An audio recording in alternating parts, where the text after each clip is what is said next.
بالکل صحیح کہا آپ نے۔ یہ قوم اصل میں شرک ان کے اندر آ گیا ہے، ہر چیز کو اب پوجتی ہے اللہ کے علاوہ۔ بالکل جس طرح بگڑ جاتی ہیں قومیں، اور ان کے سامنے جب حق دعوت پیش کی جاتی ہے تو وہ حیران ہوتے ہیں، مذاق اڑاتے ہیں، تکلیفیں دیتے ہیں، آوازیں کستے ہیں مومنوں کے اوپر۔ بالکل اسی دور کے اندر ہم پیدا ہو گئے ہیں اور یہ ماحول ہے۔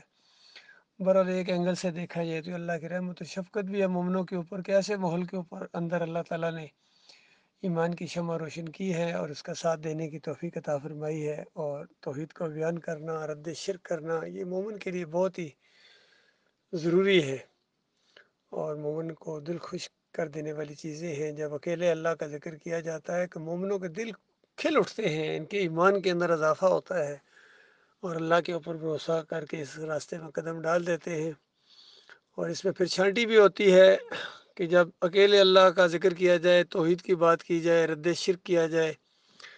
واسطے وسیلے کا شرک، پکاروں کا شرک، یا علی مدد، یا رسول مدد، یا غوث مدد کی پکاروں کا جب رد کیا جائے، اور پھر رکوع اور سجدے رد کیے جائیں کہ رکوع اور سجدے کے لائق ایک اللہ کی ذات ہے۔ نہ ابراہیم علیہ السلام رکوع اور سجدے کے لائق ہیں، نہ یعقوب علیہ السلام، نہ یوسف علیہ السلام، نہ آخری نبی محمد صلی اللہ علیہ وسلم، کوئی بھی سجدے کے لائق نہیں ہے، رکوع کے لائق نہیں ہے۔ اور اگر ان کے سامنے بھی اس دور کا کوئی آدمی کہتا بھائی آپ رکوع اور سجدے کے لائق نہیں ہے، تو ذرا بھی برا نہ مناتے بلکہ خوش ہو کے شاباش دیتے کہ بالکل صحیح کہا ہے۔ انبیاء کی تو دعوت ہی یہی ہے کہ اللہ کے علاوہ دوسری بندگیوں سے نکال کر ان کو اللہ کی بندگی کی طرف لانا۔ بالکل زمین کے اوپر پھر وہی منظر دہرایا گیا ہے، اور تاریخ کہتے ہیں دہراتی ہے اپنے آپ کو۔ اس زمین نے وہ منظر دیکھا ہے کہ ابراہیم علیہ السلام کی جو آگے نسل آگے چلی، انہوں نے ابراہیم علیہ السلام کی مورتی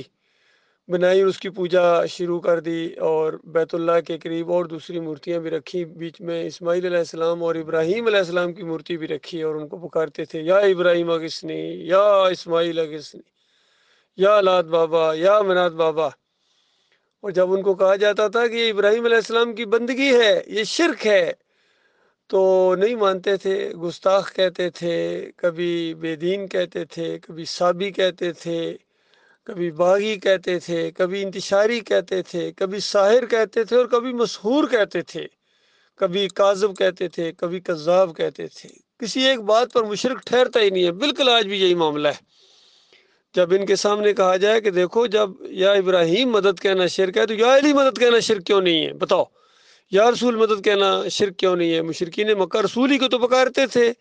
انبیاء کو پکارتے تھے، نیک لوگوں کو پکارتے تھے، اولیاء اللہ کو پکارتے تھے، تو ان کو قرآن نے کافر اور مشرک کہا۔ نبی علیہ السلام ان کو مشرک کہتے تھے، سمجھتے تھے، سارے مسلمان ان کو مشرک سمجھتے تھے۔ یہی تو جھگڑا تھا، اسی وجہ سے تو ہجرت کرنا پڑی، دیس نکالا دیا گیا کہ یہاں رہ نہیں سکتے۔ بڑے بڑے بدماشوں نے اپنی وہاں دھوس جما رکھی تھی، اقتدار پر قبضہ کیا ہوا تھا، فوجیں تھیں ان کی، پولیس تھی ان کی، اور اقتدار تھا ان کا، سیاسی لیڈر تھے، مذہبی جو ان کے رہنما تھے وہ بھی ان کے ساتھ ملے ہوئے تھے، سب نے ایکا کیا ہوا تھا، اور عوام پس رہی تھی اس چکی کے اندر۔ تو بالکل یہی معاملہ آج آ گیا ہے۔ مسلمانوں نے خاص کر گنبد کی پوجا شروع کر دی ہے، مزاروں کی پوجا شروع کر دی ہے، پیروں کی پنڈلیاں دباتے ہیں،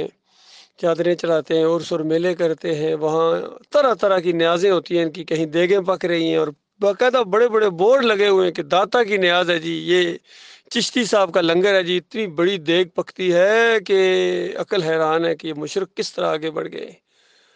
اور کہیں 11ویں شریف ہو رہی ہے جی، شریف، کفر و شرک پھیلاتے ہیں، ساتھ شریف لگاتے ہیں۔ اس قوم کی حالت دیکھو۔ اور پھر کہیں رکوع اور سجدے ثابت کیے جا رہے ہیں، اندازہ لگائیے توحید کی بنیاد کے اوپر اٹھنے والی یہ جماعت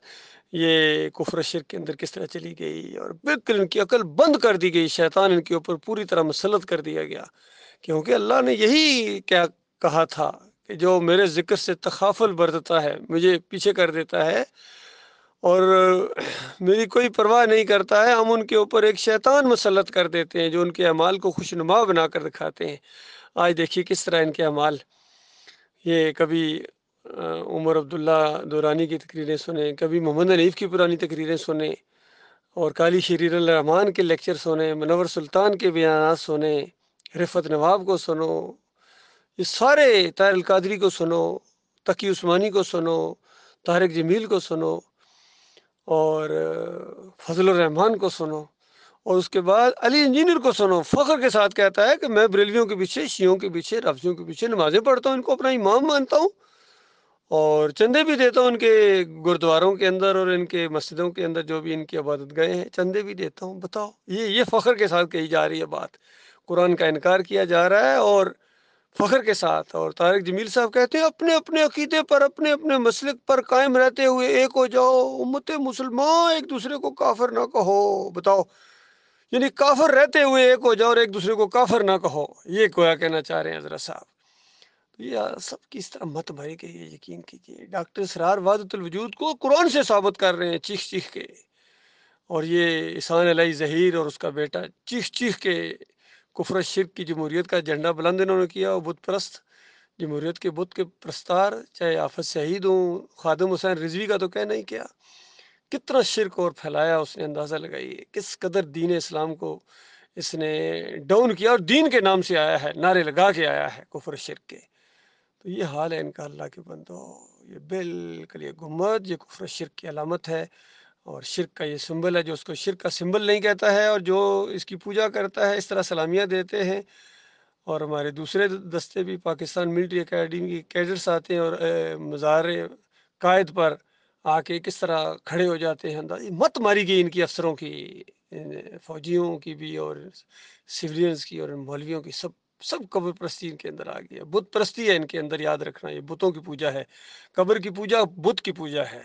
نبی علیہ السلام نے یہی دعا مانگی تھی، یا اللہ میری قبر کو بت نہ بنانا کہ پوجی جائے۔ تو بات ثابت ہوگی کہ جو قبر بھی پوجی جائے گی، جو چیز درخت بھی پوجا جائے گا، سورج چاند ستوروں کی جو پوجا ہوگی، جو بھی ہوگی، انبیاء کی پوجا ہوگی، یہ بت پرستی ہے ساری کی ساری۔ اللہ ان کو سمجھ دے، اللہ ان کو غور و فکر کرنے کی توفیق عطا فرمائے، ورنہ ایسا شدید عذاب ہے ایسے شرک کرنے والوں کے لیے کہ عقل حیران ہے کہ یہ وہاں کیا کریں گے، نہ جئیں گے نہ مریں گے، ہمیشہ کی آگ کے اندر دھکیل دیے جائیں گے، اور ایسے ایسے خوفناک عذاب ہیں کہ عقل حیران ہے کہ یہ کس طرح برداشت کریں گے وہاں۔ خون اور پیپ کی وادیوں کے اندر ان کو گھسیٹا جائے گا، مفسرین کو، ان حضرت کو اور اعلیٰ حضرت اور ابو العلا کو، سارے کے سارے شرک کے اندر ملوث گئے ہیں۔ صوفیوں کا تو کہنا ہے کہ عبد القادر جیلانی ہوں، محی الدین چشتی ہوں، علی اجویری ہوں، مجدد عرفانی ہوں، شاہ ولی اللہ کا پورا خاندان ہو، یا کہ سارے پیر پرستی، قبر پرستی اور تعویذ پرستی کے اندر یہ مرے ہیں، اور قبر پرستی کی بنیاد فراہم کی ہے احمد بن حنبل نے، ابن تیمیہ نے، ابن قیم نے، سارے کے سارے عہدے روح القبر کے قائل اور صبح موتا کے قائل رہے ہیں، اور کہتے ہیں ہمارے اعمال یہاں پیش ہوتے ہیں، نبی علیہ السلام کے اوپر پیش ہوتے ہیں۔ عبداللہ بن باز مفتی اعظم سعودی عرب فتویٰ دیتے ہیں کہ جب کوئی قبر کے اوپر آ کے صلاۃ و سلام پڑھتا ہے تو نبی علیہ السلام نے فرمایا کہ میری روح کو واپس کر دیا جاتا ہے۔ اندازہ کو غور کرو، کیا زندگی میں فرمایا ہے یا مرنے کے بعد فرمایا ہے؟ کہتے ہیں میری روح واپس آ جاتی ہے اور میں اس کو سنتا ہوں، جواب دیتا ہوں۔ یہی چیز جامی نے لکھی ہے، تبلیغی جماعت والے نے، تبلیغی نصاب والے نے، جامی صاحب کے شعر ہیں، کہتے ہیں کہ میں پہلے تو اپنی روح کو بھیجا کرتا تھا حاضری کے لیے، اب جسم کے ساتھ آیا ہوں مسافہ کے لیے ہاتھ بڑھائیے۔ تو کہتے ہیں 90,000 کا مجمع موجود تھا، عبد القادر جیلانی بھی تھے، اور نبی علیہ السلام نے ہاتھ نکالا، قبر سے ہاتھ نکالا اور مسافہ کیا جامی صاحب نے۔ یہ سارے واقعات کفر شرک بڑے پر فضائل اعمال کے اندر، فیضان سنت کے اندر، انفاس العارفین کے اندر، حجت اللہ البالغہ کے اندر، بتاؤ کون کون سے شرک کا ذکر کیا جائے؟ ہر جگہ شرک ہے، کوئی جماعت ایمان کے اوپر نہیں ہے، ایمان خالص کے اوپر نہیں ہے، کوئی ملک ایسا نہیں جہاں ایمان خالص ہو، توحید ہو۔ اس وجہ سے اللہ کے عذاب کے کوڑے برس رہے ہیں اور رکنے کا نام نہیں لے رہے ہیں۔